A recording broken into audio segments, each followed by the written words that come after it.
दोस्तों, एक मुस्लिम लड़की वकालत की पढ़ाई कर रही थी। पढ़ाई कंप्लीट करने के बाद वह लड़की एग्ज़ाम देती है और वह एग्ज़ाम देने के बाद पास हो जाती है और बन जाती है जज। जज बनने के बाद जब वह अपने घर आती है तो सीधे चली जाती है एक मंदिर में। मंदिर में जाने के बाद उस मंदिर के पुजारी जी के पैर छूती है और कहती है कि पिताजी, मुझे आशीर्वाद दीजिए, आज मैं जज बन के वापस आई हूँ। दोस्तों, जब वो पुजारी जी उसकी बात सुनते हैं तो बहुत ही ज्यादा खुश होते हैं और उस लड़की को आशीर्वाद देते हैं। वो पुजारी जी उस लड़की से कहते हैं कि बेटा, आज तुमने मेरी जिंदगी की बहुत बड़ी खुशी दी है। आज मैं बहुत ही ज्यादा खुश हूँ। तुम बताओ तुम्हें क्या चाहिए। दोस्तों, लड़की कहती है कि पिताजी, मुझे आपसे कुछ नहीं चाहिए। आपने जो मुझे संस्कार दिए हैं और जो चीजें आपने मुझे सिखाई हैं, आज वही चीज मुझे जज बनाई है। दोस्तों, आखिर एक मुस्लिम लड़की उस मंदिर के पुजारी जी से ऐसा क्यों कहती है और उस मंदिर के पुजारी जी को पिताजी क्यों कहती है? आइए जानते हैं पूरी कहानी इस वीडियो में। लेकिन आज की कहानी जो है बहुत ही ज्यादा इंटरेस्टिंग है। दोस्तों, वीडियो में आगे बढ़ने से पहले बस वही छोटी सी रिक्वेस्ट कि वीडियो को लाइक कर दीजिए और चैनल को भी सब्सक्राइब कर लीजिए ताकि हमारा हौसला बढ़ता रहे। दोस्तों, मैं हूं आपका दोस्त इरफान और आप देख रहे हैं इंडियन फेल स्टोरी। दोस्तों, आज की जो कहानी की शुरुआत होती है वह एक छोटे से गांव से होती है। एक छोटे गांव में एक मौलाना साहब रहा करते थे और उस मौलाना साहब के घर में उनके अलावा उनकी बीवी और उनकी एक बेटी थी।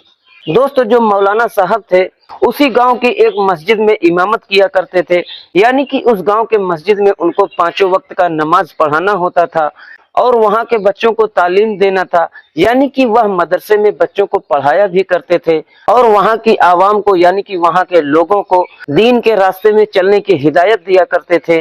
उन लोगों को हमेशा समझाया करते थे। दोस्तों, जो मौलाना साहब की बेटी थी वह कॉलेज में पढ़ने के लिए जाया करती थी।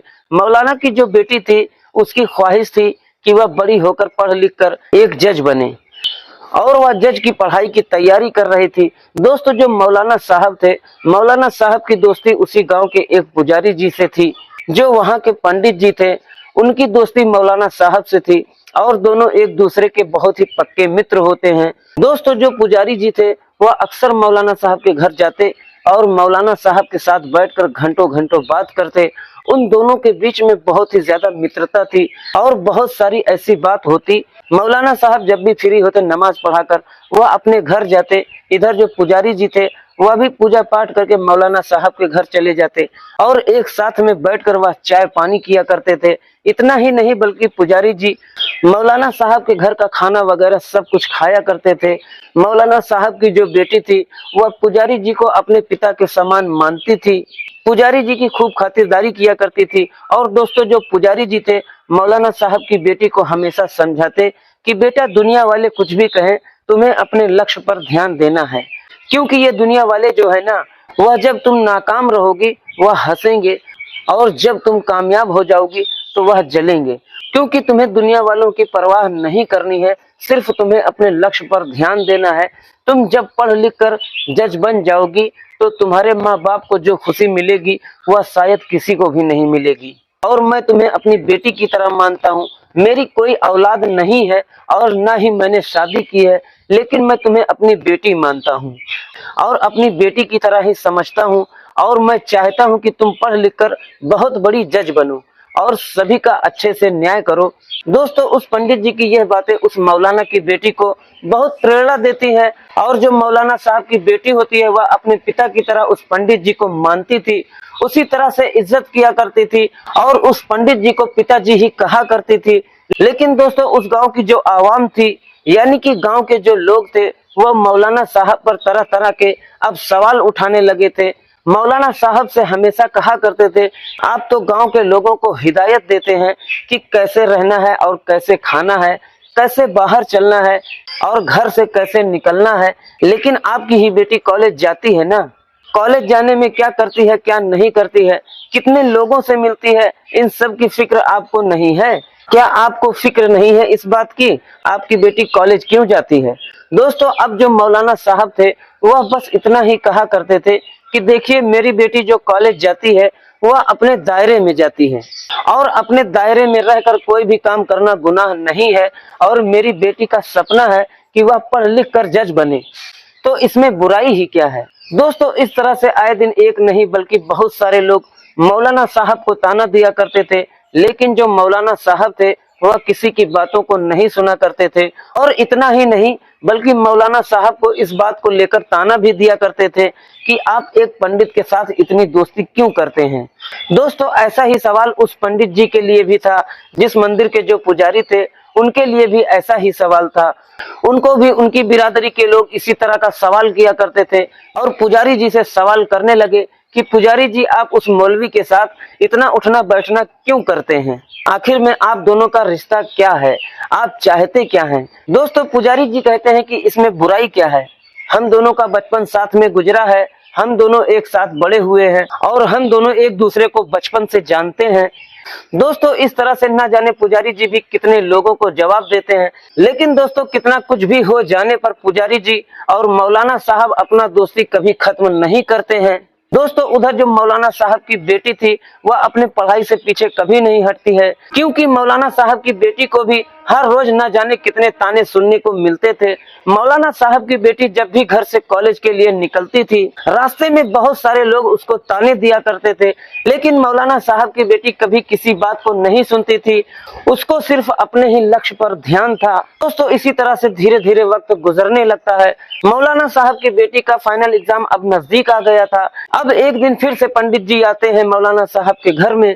पंडित जी देखते हैं कि मौलाना साहब की बेटी पढ़ाई कर रही थी और जो पंडित जी होते हैं वह उसके पास बैठ जाते हैं और उससे कुछ सवाल जवाब करने लगते हैं उसके इस एग्जाम से रिलेटेड। दोस्तों, जो मौलाना साहब की बेटी थी वह सभी सवालों का सही सही जवाब दे देती है। अब पंडित जी उससे बहुत ज्यादा खुश होते हैं और उस दिन मौलाना साहब की लड़की को बहुत ढेरों आशीर्वाद देते हैं। दोस्तों, पंडित जी कहते हैं कि बेटा, तुम फिक्र मत करो, तुम्हारा जो मेहनत है, जिस तरह से तुम मेहनत और लगन से पढ़ाई कर रही हो, तुम जरूर पास हो जाओगी और तुम जो है वह जज बनकर ही लौटोगी। दोस्तों, इसी तरह से मौलाना साहब की बेटी का एग्जाम नजदीक आ जाता है और वह चली जाती है एग्जाम को देने के लिए। और जो एग्जाम का दिन होता है वह आ जाता है और एग्जाम देने के बाद एग्जाम कंप्लीट हो जाता है और रिजल्ट का इंतजार करने लगती है। दोस्तों, इसी तरह से कुछ महीने गुजरता है और मौलाना साहब की बेटी का रिजल्ट भी आ जाता है। दोस्तों, जब वह लड़की अपना रिजल्ट मोबाइल पर चेक करती है तो उसमें वह पास हो जाती है। जब वह अपने घर आती है और यह खुशखबरी सभी को सुनाती है तो सभी लोग खुश हो जाते हैं। दोस्तों, लड़की सबसे पहले जाती है उसी मंदिर में जिस मंदिर में वह पुजारी जी रहा करते थे। वहां जाने के बाद पुजारी जी को बाहर बुलाती है और कहती है कि पिताजी, जल्दी से बाहर निकलो। दोस्तों, अब जो पुजारी जी थे वह बाहर निकलते हैं और वह लड़की पहले पुजारी जी का पैर छूकर आशीर्वाद लेती है और कहती है कि पिताजी, आज मैं बहुत ही ज्यादा खुश हूँ, आपने मुझे आशीर्वाद दिया था वह पूरा हो गया है। मैं अपने एग्जाम में पास हो चुकी हूँ और मैं जज बन के वापस लौटी हूँ। दोस्तों, इस बात को सुनने के बाद जो पुजारी जी थे वह बहुत ही ज्यादा खुश होते हैं और वहीं पर पुजारी जी खुशी से झूमने लगते हैं और उस लड़की को आशीर्वाद देते हैं और कहते हैं कि बेटा, आज तुमने मुझे इतनी बड़ी खुशी दी है कि मेरी पूरी जिंदगी में इतनी बड़ी खुशी मुझे पहले कभी नहीं हुई और इस खुशी में पूरे गांव को लोगों को मिठाइयां खिलाऊंगा। दोस्तों, उसी वक्त पुजारी जी चले जाते हैं मिठाई की दुकान पर, मिठाई खरीदते हैं और पूरे गांव में मिठाई बंटवा देते हैं। उसके बाद वह लड़की जाती है अपने घर में, अपने माँ बाप को यह खुशखबरी सुनाती है। सभी लोग बहुत ही ज्यादा खुश होते हैं। पुजारी जी भी जाते हैं मौलाना साहब के घर और सभी लोग उस रात पार्टी करते हैं। दोस्तों, यह खबर पूरे गांव में फैल जाती है कि मौलाना साहब की बेटी जज बन गई है, मौलाना साहब की बेटी जज बन गई है। अब उसकी इस खुशी से गांव वाले भी बहुत ही ज्यादा खुश होते हैं। जो लोग निगेटिव कमेंट्स किया करते थे वो लोग भी आ जाते हैं बधाई देने के लिए। दोस्तों, जो मौलाना साहब थे उनका सीना तो गर्व से चौड़ा हो गया था। किसी की भी हिम्मत नहीं हो रही थी कि मौलाना साहब के ऊपर कोई सवाल उठा दे, कि उनसे किसी तरह का कोई कमेंट करे। दोस्तों, अब उसके 2-3 दिन गुजरने के बाद ही मौलाना साहब की बेटी का एक बहुत बड़े न्यूज चैनल में इंटरव्यू होता है। अब इंटरव्यू के दौरान जो न्यूज चैनल वाले थे वह पूछते हैं मौलाना साहब की बेटी से कि आपको इतना सपोर्ट किसने किया, आपके घर वालों ने या फिर आपके रिश्तेदार ने, किसने आपको इतना सपोर्ट किया। दोस्तों, उसके बाद मौलाना साहब की बेटी कहती है कि मेरे माँ बाप ने मेरा बहुत सपोर्ट किया। और एक मेरे पिताजी हैं जिनको मैं पिताजी कहती हूँ। मेरे ही गांव के एक मंदिर में पुजारी जी रहते हैं जो मेरे पिताजी के समान हैं और मेरे पिताजी के बहुत अच्छे दोस्त भी हैं जिनको मैं पिताजी कहती हूँ। और वह अक्सर हमारे घर आया करते थे। वो मुझे हमेशा मोटिवेट करते रहते थे। उनकी वजह से भी आज मैं यहाँ तक पहुँच पाई हूँ। और जितनी भी कामयाबी मुझे मिली है, जितनी भी शोहरत मैं पा रही हूँ, मैं अपने पिताजी और पंडित जी की वजह से पा रही हूँ। तो दोस्तों, ये रही कहानी। आज की कहानी आप लोगों को कैसी लगी? अगर जरा सा भी अच्छी लगी हो तो प्लीज वीडियो को लाइक करें और चैनल को भी सब्सक्राइब कर बेल आइकन को जरूर प्रेस करें। दोस्तों, इस कहानी को सुनाने का मकसद किसी को परेशान करना नहीं है, बल्कि उनको मनोरंजन और जागरूक करना है। तो दोस्तों, आज की कहानी बस यहीं तक। मिलते हैं किसी और वीडियो में किसी नई कहानी के साथ। जब तक के लिए आप अपने और अपने परिवार का ख्याल रखिए। जय हिंद, जय भारत।